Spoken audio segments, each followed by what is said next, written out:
Alors, bonjour aux investisseurs et futurs investisseurs immobiliers. J'espère que vous allez bien, j'espère que vous allez tous très bien.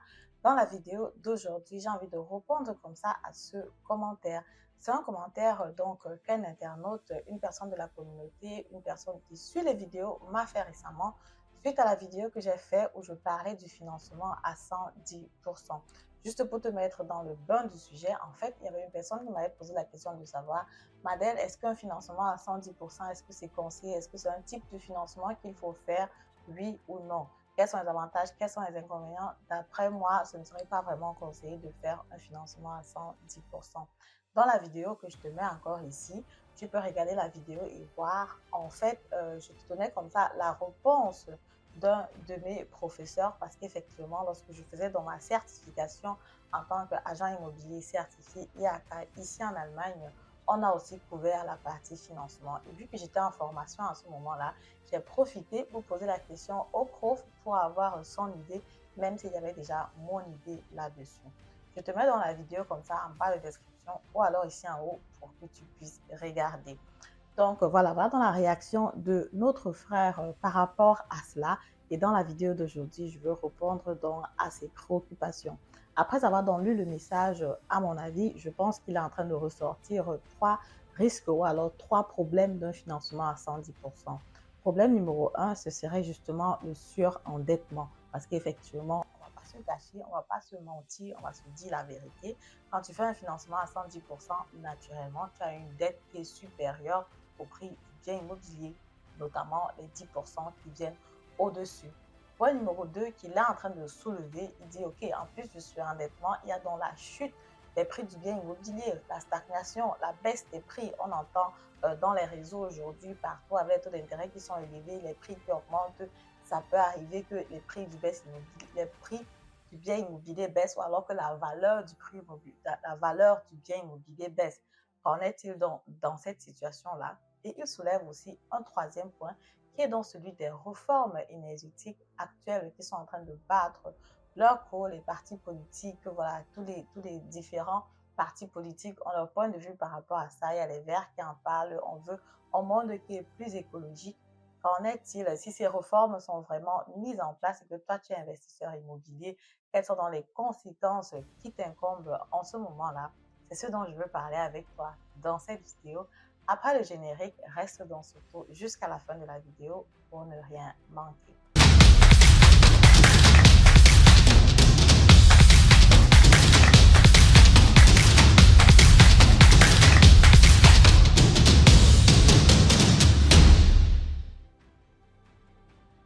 Voilà, si tu ne me connais pas encore, mon nom c'est Madeleine Tedem. Je suis investisseur immobilier, entrepreneur dans le domaine de l'immobilier. Récemment, auteur du livre Devenir millionnaire avec l'immobilier. Si le domaine de l'immobilier t'intéresse, si le domaine de l'immobilier te passionne et que naturellement tu es ici au bon endroit, je t'invite tout simplement donc à activer la cloche de notification pour ne rien manquer. Abonne-toi à la chaîne, naturellement, ça fait toujours plaisir d'avoir plus d'abonnés. C'est le salaire d'un YouTuber, ça fait toujours plaisir quand je vois qu'on a plus d'abonnés naturellement. Et aussi, j'ai remarqué qu'il y a plusieurs personnes qui regardent les vidéos et qui ne sont pas abonnés. Les gars, c'est comment? Vous venez guetter les vidéos et vous partez sans vous abonner. Abonnez-vous, ça ne coûte rien et ça fait plaisir. Pour tous ceux qui veulent déjà passer à l'action, qui veulent éventuellement acheter un bien immobilier, ce qu'il vous reste à faire naturellement, c'est de me contacter. Les informations sont en bas de description. La première consultation, de toutes les façons, elle est gratuite. Ensuite, on peut voir sur la stratégie qui t'intéresse, comment est-ce qu'on peut évoluer. Tu as la possibilité de prendre un coaching, un accompagnement, une formation en ligne. Bref, lors de la première consultation qui est gratuite, on parle en détail de tous les services que je propose. Et après, tu me diras ce qui te convient le mieux. Voilà, sans plus tarder, revenons donc sur la thématique du jour. Financement à 110% égale surendettement. Voilà, je vais expliquer un peu ce qu'on entend par financement à 110%. Financement à 110%, ça veut dire tout simplement que tu vas financer le bien immobilier à 100% à la banque. Et en plus de ça, parce que les 10%, généralement, c'est pour payer les frais supplémentaires. En plus de ça, tu n'as pas les frais supplémentaires en apport propre en fait. Donc, tu vas prendre les frais supplémentaires. Il y a 3 méthodes pour faire un financement à 110%. La première méthode, c'est que tu peux utiliser l'argent de tes amis, de la tontine, de la réunion. Vu qu'il n'y a pas de taux d'intérêt à payer là-dessus, c'est un argent que tu vas emprunter. Tu peux emprunter cet argent-là pour faire ton financement à 110% avec. Donc, le but, c'est que cet argent ne sort pas de ta poche. Alors, ce n'est pas un argent que tu avais déposé à la maison. Donc, tu finances 100% à la banque, tu prends les 10% voilà, à la tontine, à tes amis et tu finances avec, tu fais un financement de 110%. C'est clair qu'à la fin de la journée, tu es plus endetté parce qu'en plus des 100%, ce bien immobilier coûte 100 000 € par exemple. En plus des 100 000 € que tu dois à la banque, tu dois encore à tes amis 10 000 €. Donc forcément, tu es surendetté par rapport à ce bien immobilier-là. La deuxième méthode, justement, c'est de faire financer directement tout le bien immobilier à 110%. C'est une méthode que les banques ne font plus aujourd'hui parce qu'effectivement, l'investissement immobilier, le marché est un peu en train de vivre une phase qui est différente. 2018-2019, c'était encore possible, mais actuellement, ça devient de plus en plus compliqué. La troisième possibilité, bon, que je trouve souvent pas très bien, mais bon, je pense qu'il y a des personnes qui le font souvent, c'est de prendre un autre crédit de consommation que tu vas utiliser pour payer les frais supplémentaires. Donc, ça fait toujours un financement à 110%. À la fin de la journée, comme on disait, voilà, en début de vidéo, tu es naturellement surendetté. Donc, tu as une dette de 110 000 € par exemple. Et si par exemple le prix du bien immobilier baisse, ou la valeur du prix du bien immobilier baisse, là on revient comme ça au deuxième point que notre frère a soulevé. Qu'est-ce qui se passe? Naturellement, c'est un problème pour toi. C'est pour ça que je dis toujours que pour acheter le bien immobilier, il faut bien acheter le bien immobilier, il faut bien cibler la zone où tu investis. Et après avoir investi, il faut être actif par rapport à ton bien immobilier. S'il y a par exemple des augmentations de loyer qu'il faut faire. Si tu achètes un bien immobilier avec un loyer qui est bas, il faut penser à faire une augmentation de loyer. Et aussi, l'investissement immobilier, c'est vraiment le long terme. Parfois, on peut avoir une baisse sur le marché pendant une période X et après, les choses reviennent encore à la normale. Comme vous avez certainement vu dans les années 2010, 2015, 2019, on a eu une montée rapide sur la prise en valeur du bien immobilier.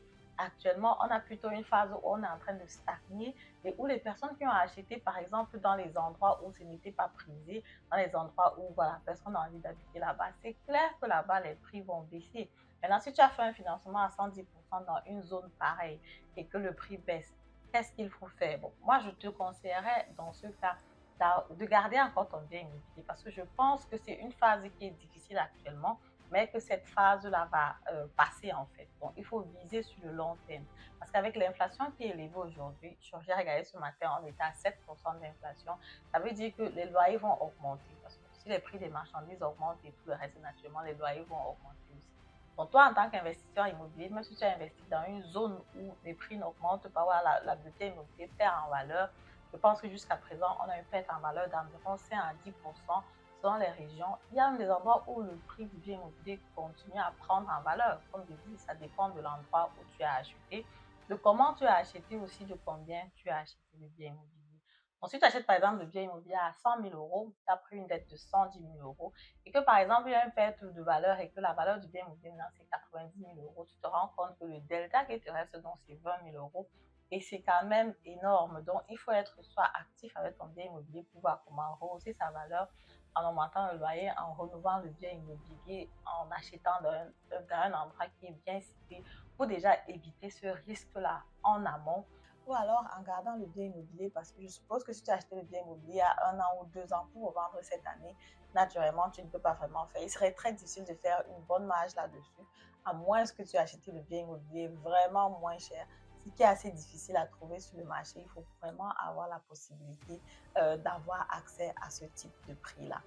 Voilà, donc ça c'est comme ça donc pour le deuxième point. En ce qui me concerne personnellement, pour toutes mes acquisitions immobilières, les dernières acquisitions immobilières que j'ai faites, 2019-2020, je n'ai vraiment pas de panique. C'est vrai que le marché est en train de stagner aujourd'hui, mais mes emplacements sont vraiment des emplacements où je ne peux pas me plaindre d'une baisse de prix ou alors voilà, ou d'une perte en valeur, quelque chose comme ça. Pour vous donner le nom des villes, c'est par exemple Magdebourg, Ludwigshafen, ce sont les endroits où j'ai fait mes dernières acquisitions et puis je n'ai vraiment pas de soucis à ce niveau-là parce qu'effectivement j'ai visé des endroits où le bien immobilier il est bien placé, il est accessible, on a une école à côté, il y a les infrastructures, les gens ont envie de vivre là-bas. Et forcément, ce type de bien immobilier, tu trouves toujours un preneur sur le marché qui veut prendre, soit pour habiter lui-même à l'intérieur ou alors pour faire de l'investissement immobilier locatif. Pour le moment, pour les biens immobiliers donc, que j'ai acquéris, il n'y a pas de bien immobilier où je peux dire actuellement que je vends le bien immobilier à perte. Non, pas du tout. C'est pour ça aussi justement le point du financement à 110% parce que la question c'est toujours de se poser, ok, est-ce qu'on fait le financement à 110% ou pas? Parce que 110% c'est vraiment par rapport au fait que est-ce que tu as ces 10% là ou pas? Parce que si tu as ces 10% là naturellement, tu mets les 10%, tu fais ton financement avec, tu peux même faire les remboursements anticipés. Mais si tu n'as pas les 10%, est-ce que tu utilises donc une des trois stratégies que j'ai citées en début de vidéo pour pouvoir ne serait-ce que faire un investissement? Ou alors, est-ce que tu laisses tomber? Est-ce que tu ne fais rien du tout, tout simplement parce que tu ne veux pas faire un financement à 110%? C'est un peu ça aussi dans la logique que le professeur allait, parce qu'il disait qu'effectivement, même si avec le temps tu perds, même s'il n'y a pas vraiment une grande rentabilité là-dessus, au départ, tu n'as de toutes les façons rien investi, tu as pris un risque qui pouvait marcher, qui pouvait aussi ne pas marcher. L'investissement immobilier, voilà, c'est aussi le business, c'est aussi un investissement. Donc, du coup, il faut aussi voir ça de ce côté-là. Quand tu fais un investissement à 110%, vu que tu n'as rien mis au départ, il faut pas aussi t'attendre à grand-chose, quoi. Donc, je pense que lui, c'était un peu dans ce sens-là qu'il disait. Et il y a des personnes qui font des financements à 110%, comme moi-même, et qui ont une bonne rentabilité après, comme je dis, pour mes investissements précédents. Il y en a où j'ai utilisé le financement à 110%. Il y en a aussi où j'ai financé voilà, l'apport personnel, les frais supplémentaires de ma propre poche. C'était du cas par cas. Parfois, voilà, j'utilisais les tontines, parfois, j'utilisais euh, un prêt extra. Bref, je trouvais toujours une possibilité pour faire un autre financement. Le troisième point donc, qui a été évoqué donc, par rapport à cette thématique, c'est dans les valeurs énergétiques. Parce qu'effectivement, voilà, on veut vivre avec une planète voilà, qui n'est pas polluée par l'atmosphère. Il y a les partis politiques qui en parlent. Naturellement, on veut vivre longtemps, on veut être en bonne santé. Le secteur de l'immobilier, malheureusement, c'est un secteur où il y a un rejet de gaz carbonique massif énorme dans l'atmosphère. Et du coup, il y a beaucoup de réformes énergétiques qui doivent être prises en compte. Ces réformes énergétiques-là, je pense que d'un, il y a par exemple qu'à partir de 2024, toutes les nouvelles constructions doivent se faire avec les énergies renouvelables. Et jusqu'en 2030, on veut que tous les appartements, toutes les maisons aient au moins une classe énergétique E. Ce qui est naturellement assez compliqué ici en Allemagne parce que selon les statistiques, 60% des maisons n'ont pas cette classe énergétique, quoi. Donc, 60% de maisons seraient amènes ou alors obligées de devoir faire des rénovations, des travaux si vraiment cette loi est appliquée. Et je discutais justement avec aussi un expert dans le domaine qui m'a dit de toute façon, même si on veut vraiment voter cette loi, il n'y a même pas la main d'œuvre pour travailler, pour pouvoir, parce que c'est aussi une capacité qu'il faut voir. Est-ce qu'on a la main d'œuvre qui vont pouvoir travailler dans le domaine énergétique pour rechanger ça rapidement? Et il m'a dit que même si aujourd'hui on commençait à dire que chaque maison, il faut qu'on actualise énergétiquement, c'est qu'il va falloir travailler, je pense qu'il a dit 10 ans, jour pour jour, pour pouvoir travailler toutes les maisons ici en Allemagne parce que le nombre est tout simplement énorme. Donc, ce qui fait que la loi est là, c'est en train d'être débattu, ça n'a pas encore été approuvé. Maintenant, il faut voir comment est-ce que la faisabilité, est-ce que ça va vraiment être possible ou pas? Est-ce qu'on va trouver les moyens de mettre en place? Bon, ce n'est pas vraiment à notre niveau. Les partis politiques, les débats politiques sont en cours et après, on va voir ce qui va en sortir. Mais moi, à mon avis, ce que je pense tout simplement, c'est qu'effectivement, il ne faut pas être sur un bien immobilier où tu as une mauvaise place énergétique. Ça, ce n'est pas un conseil à donner. Naturellement, il faut t'arranger à être sur un bien immobilier qui a une classe énergétique moyenne. Bon, parce qu'effectivement, les maisons qui sont nouvellement construites, ça coûte extrêmement cher. Pour avoir donc une maison aujourd'hui avec des classes énergétiques qui sont nouvelles, ça va te coûter très cher à la base. Donc, il faut être un peu au milieu, genre que même si la loi vient, bon, que ce soit quand même gérable, quoi. Maintenant, si tu es dans un appartement, si c'est un appartement dans un bien immobilier, si c'est un appartement dans un immeuble, naturellement, ça concerne tous les propriétaires, toute la société qui gère dans les appartements. Vous allez vous asseoir et discuter et éventuellement partager les coûts entre propriétaires, ce qui ne va pas. éventuellement être aussi élevé que ça. Je pense que la difficulté ici vraiment, c'est pour des personnes qui ont des immeubles de rapport ou des personnes qui ont des maisons seules, par exemple, parce qu'effectivement, là, toutes les dépenses t'incombent à toi seul. Tu peux être sur 20 000 euros, 30 000 euros, 50 000 euros, des dépenses qu'il va falloir faire. Donc, il faut penser aux retraités, par exemple, des personnes qui habitent dans leur maison et que l'énergie fonctionne et que d'un coup, on vient leur dire, OK, il faut l'énergie renouvelable. Ils vont prendre cet argent-là où? Parce qu'effectivement, je pense que l'État est en train de penser aussi aux méthodes de subvention pour que les personnes puissent prendre un crédit pour pouvoir le faire. Mais maintenant, si tu es en retraite, est-ce que tu peux prendre un crédit? Est-ce que tu as fait dans une hypothèque sur ta maison? Bref, ça devient assez compliqué quoi, pour les personnes et pour voir la faisabilité de ce projet-là. Donc, je ne suis pas en train de dire que c'est un peu le vent. C'est clair qu'il y aura certainement des choses qui vont être faites pour améliorer la planète, ce qui est naturellement aussi une bonne chose. Mais il faut aussi que derrière, on regarde la faisabilité. Comment est-ce qu'on va faire pour réaliser ça? Est-ce que du côté de la banque ou de la finance, il y a des moyens pour aider les personnes à le faire? Parce qu'il va falloir trouver un moyen d'aider les investisseurs à pouvoir rénover, de mettre leur maison à ce niveau énergétique-là. Et naturellement, après, on va tomber sur, voilà, sur les pieds du locataire. Parce qu'après, il va falloir que le locataire paye un loyer qui est plus élevé. Parce qu'effectivement, si l'investisseur, si le propriétaire a déjà fait toutes ces dépenses-là, naturellement, il va mettre une partie sur le locataire, c'est qu'il va aussi augmenter ses dépenses normales, même si naturellement, il va aussi économiser en dépenses énergétiques. Bref, donc voilà, dans la vidéo d'aujourd'hui, je veux donc comme ça réagir à ces 3 points qui ont été abordés. Pour moi, pour l'investissement immobilier, financement à 100%, financement à 110%, c'est généralement une question de moyens. Si tu as les moyens, tu fais un financement à 110%. Si tu n'as pas les moyens, si tu as les moyens, tu fais un financement à 100%. Si tu n'as pas les moyens, tu peux trouver des solutions pour faire un financement à 110%. Car ne rien faire du tout n'a jamais été la meilleure stratégie. Tu peux commencer petit, tu fais un financement à 110%. Tu regardes pendant 1 an, pendant 2 ans, comment est-ce que ça se passe pendant 3 ans.